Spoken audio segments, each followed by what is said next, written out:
5 დღის წინ რო გეკითხა ვინ არის კაი ტრეიდერი, ყველა იტყოდა რომ აი ეს კაცი ძალიან მაგარი ტრეიდერი. ალბათ ერთ-ერთი ყველაზე სანდო ბირჟა Bitstamp-ი გაიყიდა. Bitstamp-ი შეიძინა კომპანია Robinhood-მა. Ripple-მა მიიღო დასტური რეგულატორებისგან, რომ გამოუშვან სტაბილური კოინი დუბაიში RLUSD. Circle-ი უნდა გამოსიყო ბირჟაზე, მაგრამ საკმაოდ დიდ წილებს ყიდიან ეხლა უკვე კერძო სეილებში, ხო? და კომპანიის ღირებულება იზრდება და უკვე 1.1 მილიარდი არის ეს, რა ქვია, ღირებულება. ხო.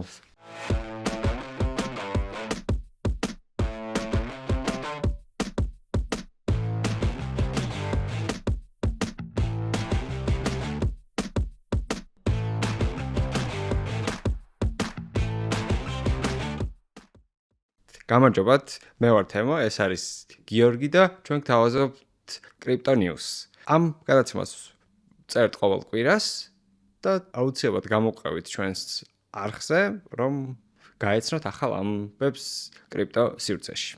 დღეს ძალიან საინტერესო რაღაცებზე ვისაუბრეთ. პირველი რა ხდება Bitcoin-ში და ზოგადად კრიპტო სამყაროში ფასებთან დაკავშირებით.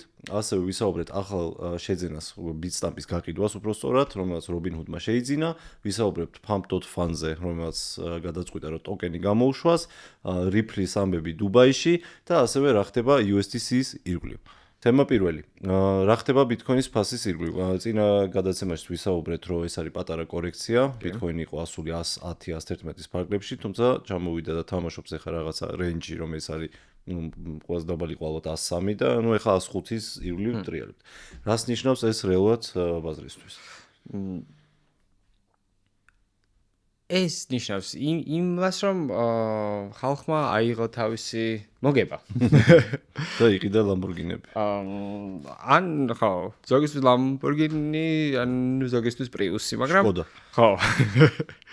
მაგრამ ანუ ეს საკმაოდ მიღებული პრაქტიკა ამ სფეროში, რომ ანუ როდესაც გვაქვს ფასის სწრაფი ზრდა, ანუ ამას ყოველთვის ანუ მოყვება პროფიტების აღება, ან შემდეგ ფასი განიცდის კორექციას, მერე ხალხი თავიდან ყიდულობს უფრო იაფად ხშირად ისევ იგივე ხალხი, ვინც ანუ მოგებებს იღებს და ესე ასე ვთქვათ მიდის წინაწინ. აქ ერთი რაღაცა არის, ანუ როცა ავა, მაგალითად Bitcoin ავიდა 110-ზე, ხო? და ჰაიპი შეიქმნა, ვაიმე Bitcoin ახლა რეკორდზეა, ეხა ხო არ არის გვიან რომ ვიყიდო და ხალხი შედის და ყიდულობს, ხო?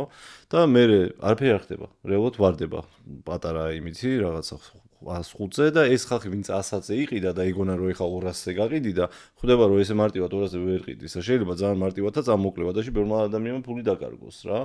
იმიტომ რომ როგორც ამბობენ ხოლმე, ფული მიდის from the impatient to the patient, ხო? ანუ ეს გულისხმობს რეალურად ვინც ვერ ითმენს, ის ფულს დაკარგავს. და ვისაც მოთმენება აქვს და იცის რომ Bitcoin-ი თავისას იზამს, ის უბრალოდ ზის და ელოდება, როცა ესე ფასი დაუბრუნდება თავის ნიშნულს. ანუ panic selling ხო არის ესეთი ეს რა ქვია. და ზოგი ძალიან მალევე პანიკაში ვარდება, შეიძლება რაღაცა $1000 ინვესტიციაზე $50 დაკარგოს და იქ უკვე იმხელა დანაკლისი იყოს მისთვის, რომ უკვე ყიდის და ეს ბევრი ადამიანი მაგას რო აკეთებს, უკვე რაღაცა ფასზე სტაბილურდება, მერე ცოტა მოსაწყენი ხდება ისო ბაზარი, იმიტომ რომ განცდა გაქვს რომ არც არაფერი არ ხდება და მერე უცბად ან ზევით ან ქვევით დაიწყებს Bitcoin-ი მოძრაობას, იქიდან გამომდინარე რა რეალობაში ვცხოვრობთ, რომელი ტარიფები იქნება, არ იქნება და სოფლიო ეკონომიკა და ასე შემდეგ და ასე შემდეგ. ანუ ალბათ კარგ ტრეიდერსა და ჩვეულებრივ ინვესტორს შორის განსხვავება არის ის, რომ კარგი ტრეიდერი ხვდება განსხვავებას კორექციასა და ფასის ვარდნას შორის. ჩემი ჰოთეიქია რომ კაი ტრეიდერი არ არსებობს. კი, ეგეც არის. იმიტომ რომ ეხლა ცოტა ხნის წინ ვნახეთ ერთი კარგი ტრეიდერი, რომელსაც 700,000-ით დაიწყო და ავიდა $100 მილიონ. ეხა 25 მილიონი რო ემასე წააგო, ეხა მინუსში რო. ხო. ანუ კაცმა შეძლო $700,000-ით ასულიყო $100 მილიონ-მდე, გახსნა უდიდესი პოზიცია, $1 მილიარდიანი პოზიცია Bitcoin-ზე და დაკარგა 3 დღეში $100 მილიონი. და ეხა ხალხს ეუბნება რომ იქნებ ჩამირიცხოთ რომ ბოლო პოზიცია არ დამიხუროს. და გუშინ წინ დაიხურა, ხო. 5 დღის წინ რო გეკითხა ვინ არის კაი ტრეიდერი, ყველა იტყოდა რომ აი ეს კაცი ძალიან მაგარი ტრეიდერი. არა, რა იცი, ან სადაც ერთხელ ქნა ეგ თუ რაღაც პატარა კაპიტალს მოხდავს იქ რაღაცას ანუ გამოძრავდებიან ბიჭები რამე. აი ვიცი, შეიძლება დაალომბარდებენ რა მანქანას რამე. იმიტომ რომ ხო, რა კოინებიც ყონდა, ყველაფერი დაალომბარდა ესე რომ ვთქვა. ანუ ტელეფონის ყუთს დაუტოვებს. რაღაცა ბუნების კანონივით არის რა, ანუ რაც ზევით მიდის, ისე ქვევით მიდის და შეშეთქვაში პორტფოლიოებსაც ეხება ხოლმე ეს და ყველაზე ხშირად ყველაზე მეტად ეხება ხო ტრეიდერები ვინც არიან და როგორნიათ რომ მაგარი ტრეიდერები არიან, აი მანდ უნდა მიხვდე რომ ანუ 100 მილიონი რა შეეწუდა ეხლა ხო წარმოგიდგენიათ? ეხლა ვერაფერში ვერ დახარს. კაი, ნუ ეს იქით იყოს, გადავიდეთ შემდეგ თემაზე, ხო? უკვე გადავედი. ხო, შემდეგი თემა არის Bitstamp-ი, რომელიც არის ერთ-ერთი ყველაზე უძველესი ბირჟა, კრიპტო ბირჟა სოფლიოში და საკმაოდ ცნობილი, ბევრი კარგი გაგებით ცნობილი და ალბათ ერთ-ერთი ყველაზე სანდო ბირჟა. მიუხედავად იმისა, რომ ბევრი კოინები არ აქვს და ნუ ეგ პოზიცია უჭირავთ, Bitstamp-ი გაიყიდა და Bitstamp-ი შეიძინა კომპანია Robinhood-მა. Robinhood-ი რა არის? Robinhood-ი არის ერთ-ერთი აპლიკაცია ამერიკაში მოღვაწეობენ ძირითადად, სადაც ყველას ამერიკას ქართველებს სამწუხაროდ არა შეუძლიათ სტოკები, ანუ აქციები, ფასიანი ქაღალდები, ბონდები, მათ შორის უკვე კრიპტოც შეიძინონ და ძალიან პოპულარული აპლიკაცია 30 მილიონზე მეტი მოხმარებელი ყავს თუ არ ვცდები. იმიტომ რომ ძალიან მარტივია და ყოველთვის რევოლუცია მოახდინა. მისაწვდომე. კი, ანუ აქამდე რა ანუ საშუალებებიც იყო, ანუ ჭირდებოდა ბროკერი, ან ჭირდებოდა ისეთი API, როგორც არის Interactive Brokers-ი, ან Bloomberg-ის ტერმინალი, სადაც ნუ ანუ ჯერ მარტო იქ წვდომა, ყველაფრის გავლა და რაღაც არის ძალიან რთული და ანუ Robinhood-მა მარტივი ტრეიდინგი იყო, ანუ შეიძლება აქცია იყიდო უფასოდ და გაყიდო უფასოდ და მანამდე ღირდა შეიძლება რაღაც 2-3% და მეტი საკომისიო ყოფილიყო და ამათ რეალურად ყველასთვის შეძლეს, როგორც Robinhood-მა აიღო და დიდრებს გამოართვა, იგივე ისიც უჭირავთ, რომ ჩვენ ყველა ადამიანს ვაძლევს საშუალებას, რომ გახდეს ინვესტორი, ძალიან საინტერესო და კარგი კომპანია არის და 63 მილიარდი ღირს დაახლოებით. ამბობ დროს Coinbase-მა შეიძინა ერთი კომპანია, საკმაოდ დიდი კომპანია, რომელიც სახელი ახლა არ მახსოვს, მაგრამ ნუ ეხლა ვხედავთ, რომ ჩვენ ბაზარზე, ანუ კრიპტო სამყაროში კონსოლიდაცია მიდის, ხო? ანუ კომპანიები ერთიანდებიან და უფრო დიდი და ძლიერი მოთამაშეები, ახალი მოთამაშეები გამოდიან, ხო? ანუ Robinhood-ი ეხლა უკვე კრიპტო მიმართებით, უკვე კრიპტოს ყით და მაგრამ ეხლა Bitstamp-ის ინფრასტრუქტურით და თავისი პროდუქტებით და თავისი შემოსავლით კიდევ უფრო გაძლიერდა, ხო? და რაც უფრო მეტი ესეთი ამბავი ხდება ხოლმე ინდუსტრიაში, ეს იმის ნიშანი არის, რომ უფრო სერიოზულდება ინდუსტრია. ანუ არის ძალიან ბევრი მოთამაშე და მე ზოგი კოტრდება, რა თქმა უნდა, ზოგი იყიდება, ზოგი იყიდულობს და ასე შემდეგ. და ეხლა უკვე ეს ამერიკაში პირველ რიგში არის რამოდენიმე დიდ ტიპად ყალიბდება. ერთ მხარეს ყავს ეს Coinbase-ი, მეორე მხარეს არის მაგალითად Kraken-ი და მესამე არის უკვე Robinhood-ი, რომელიც ამ კლასიკურ და თანამედროვე ამბავს აერთიანებს და კიდევ უფრო საინტერესო და უფრო ძლიერს გახდის კრიპტოინდუსტრიას ამერიკაში. ნამდვილად. და ან სადაც საუბრობთ ასე ვთქვათ კრიპტო ინდუსტრიის პოპულარობაზე, ალბათ ერთ-ერთი ყველაზე პოპულარული პლატფორმა, რაც გამოჩნდა ბოლო რამდენიმე წელს განმავლობაში, იყო PumpFun. ანუ რამაც მოახდინა Solana-ზე უამრავი მომხმარებლის შემოსვლა, ანუ ასევე Trump-ის coin-ი, Libra, ანუ PumpFun არის ალბათ ყველაზე სწრაფი პლატფორმა, სადაც შეგიძლია ფული ან დაკარგო, ან გაკეთო, მაგრამ როგორც წესი პირველი.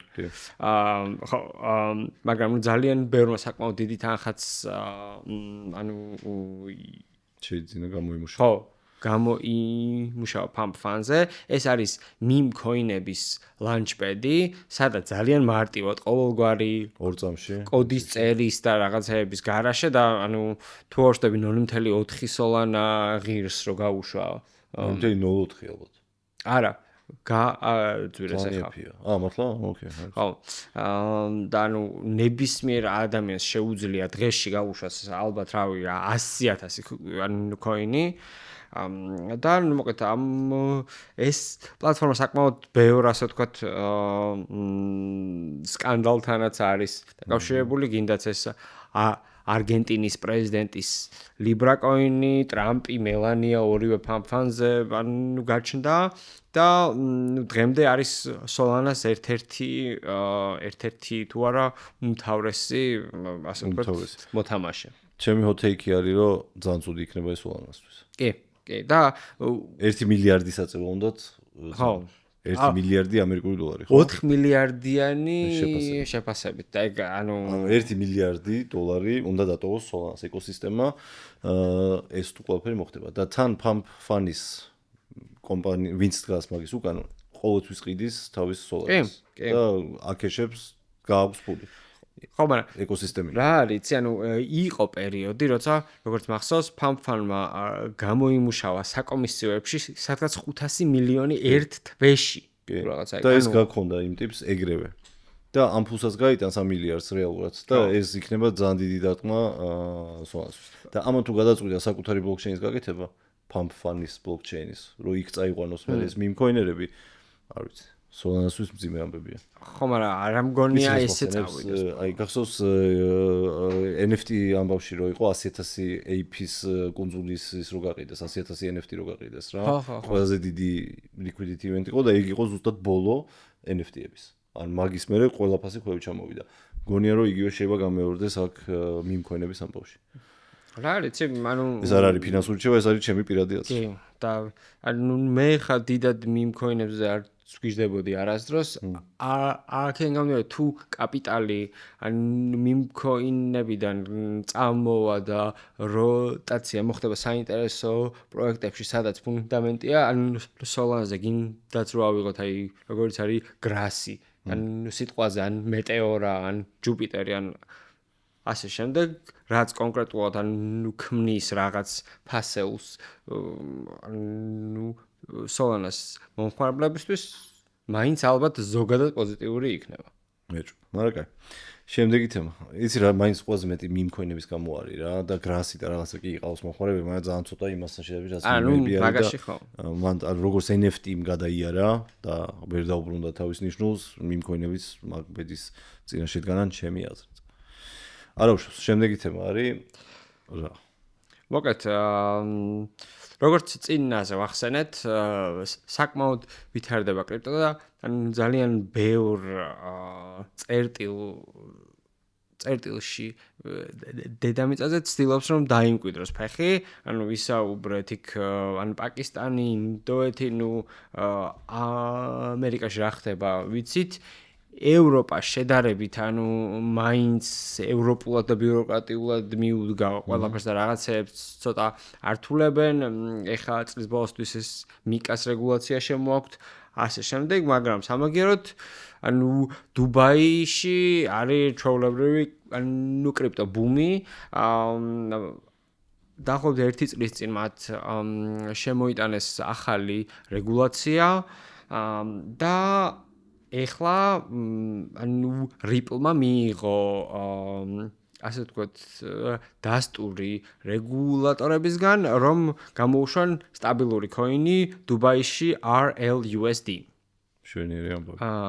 შვენიერი ამბავი ნამდვილად დუბაი ძალიან ასე ვთქვათ ეხმარება კრიპტოკომპანიებს და სტარტაპებს, რომ ანუ ასე ვთქვათ დანერგონ კრიპტო და ყოველდღიური ცხოვრების ნაწილი გახდეს დუბაიში და ალბათ ისიც გასათვალისწინებელია, რომ ანუ დუბაიში საკმაოდ ბევრი ანუ ასე ვთქვათ ერთ-ერთი ჰაბი გახდა გლობალური, ან მოიყარა ძალიან ბევრმა ხალხმა თავი, ექსპატებმა, სხვა ეროვნების ასე შემდეგ, რადგან ანუ რაღაც ის ანუ ფუტურისტული უტოპიასავით უნდათ რომ გახადონ, ხო, ეს რაღაცა ძალიან მაღალი შენობების სულ რაღაც ის კი ბატონო. ხო, და Ripple-ის აქტიურად ჩაერთო ამ ამბავში და ხო, გამოუშვებს კიდე ერთ ახალ stablecoins და ვაგრძელებთ პრინციპში თემას Circle-ის IPO-ს ირგვლივ რა ხდება, ანუ Circle-ი უნდა გამოსიყო ბირჟაზე, მაგრამ საკმაოდ დიდ წილებს ყიდიან ეხლა უკვე კერძო სეილებში, ხო? და კომპანიის ღირებულება იზრდება და შეიძლება IPO-მდეც ვერ მივიდა, ეს არის მაგის რისკი. ნუ ეს უკვე 1.1 მილიარდი არის ეს, რა ქვია. ან ღირებულება. ხო. რაც გაიყიდა შეარები, ნუ IPO-მდე მაინც მივალთ, რადგან ეს მაინც ივენთია და ნუ ხო, ხდები რა, IPO-ს მთელი ის არის. ანუ კიდევ ერთხელ ახსენებთ, რომ Circle შეუერთდება ისეთ კომპანიებს, როგორც არის Coinbase, რომელიც კონკრეტულად კრიპტო კომპანია, რომელმაც გამოუშვა აქციები, როგორც წესი პირიქით იყო ხოლმე, რომ ეს რა ქვია. აქციების ტოკენიზაციას იმას შევოით ხოლმე და ეხა ხო კრიპტო კომპანია აქეთ გადმოდის და არა პირიქით იმიდან რა ხო ფულის ტრადიციულიდან კრიპტო ბაზარში აქციების გამოშვების მთელი იდეა არის რომ მარტივად რა ახალი ფულის ესა შემოტანა კომპანიაში ხო და წილების გაყიდვა როცა 30 წელი არა მაგრამ კრაკენი სხვაპირებს IPO-ს და კრაკენი არსებობს ალბათ 2017 წლიდან დაახლოებით ალბათ ხო და მაგის მერე მუშაობენ და იზრდება და ეხლა უკვე უნდათ რომ ყველასთვის ხელმისაწვდომი გახადონ კრაკენის აქციები რაც ხოლოდ საინტერესო და კარგი არის Coinbase-ის აქციების ვინც იყიდა ნუ ეხლა პირველ დღეს ვინც იყიდა შეიძლება არ არის პლუსში მაგრამ შარშან ვინც იყიდა ან წელს მე მგონი ყველა პლუსში არის ისე ვითარდება კომპანია და კიდე ერთი სერიოზული მოთამაშე დაემატება მანდ მე უკვე არის რომ Nasdaq-ში შევიდეს, მე იმაში top 5-ში შევიდეს და ბევრი ნაბიჯები არის გადასატყმელი, მაგრამ როგორც წესი, კრიპტო კომპანიები უკვე მაგას აკეთებენ და Robinhood-იც მე მგონი შემდეგია, რომელიც უკვე შევა და ყოველდღიური ცხოვრების ის ხდება რა, ანუ უკვე რაღაც ეს უცხო თემა აღარ არის კრიპტო, ანუ როცა იქ ETF-ი გვაქვს, როცა Nasdaq-ში იქ იმაზე საფონდო ბირჟაზე რაღაც ეს უკვე აღარ არის რაღაცა სხვა ასეტების კლასი, რომელიც ის არის, რა ქვია, პირამიდა თუ რაღაცა, უკვე რაღაცა, უფრო მეტი მიმღებლობაა და სადაც ქვეყნებს ისინი აქვთ, რა ქვია, რეზერვები აქვთ სულ კი ბატონო ალბათ შეიძლება შევადაროთ .com-ის ამბავი რო იყო რა 2000 წლებში ძალიან ბევრმა კომპანიამ ის ინტერნეტის რეალურად კომერციალიზაცია დაიწყო მანდ ხო Amazon-ები და რაღაცები მაგ პერიოდში გახდნენ პოპულარულები და რეალურად დაახლოებით მაგ ამბავში ვართ ეხლა კრიპტოში შეიძლება ბირჟაზე აღარ გადიან იმიტომ რომ ზოგადად უფრო ნაკლები კომპანია გადის ბირჟაზე ვიდრე ადრე გადიოდა და უფრო დიდები გადიან ხოლმე მაგრამ ძალიან დიდი ფული შემოდის ისევ კრიპტო სამყაროში რომელიც იხარჯება ინფრასტრუქტურაში სტარტაპებში და ასე შემდეგ ანუ მარტო coin-ების ყიდვა არ არის ბევრი ადამიანი ხვდება და ვენჩარული კაპიტალი ეგრეთ წოდებული რომ დრო არის რომ კრიპტოში ინვესტიციები გააკეთოს და ეს ციფრის გაზრდილია რეალურად ინვესტიციების სახით რაც ხდება კრიპტო ბაზარზე 3.3 ტრილიონია მთლიანი market cap-ი ასე ვთქვათ კრიპტო ბაზრის market cap-ი საკმაოდ დიდი ფული მაგრამ რეალურად არის ისეთი რიცხვი ხო ამერიკის ვალი რო ავიღოთ არაფერია რა მასთან შედარებით მეტყვი ყველას მაგათი ვარ აქვს და ამათ ვისი ვალი აქვს ამათ აქვს ვალი ყველა ამერიკის ყველა ქვეყანას ვალი აქვს და საბოლოო ჯამში ვის თან მიდის ეს აი უკვე შემდეგ გადაცემაში აი მოკლედ ეს არის ამბები კი ბატონო დიდი მადლობა ყურებისთვის კიდე ერთხელ გთხოვთ თუ მოგწონთ ჩვენი კონტენტი რა თქმა უნდა გამოიწერეთ ჩვენი არხი კომენტარის დაგვიწერეთ და გნახავთ იქითა კვირაში მადლობა დიდი ხონდეს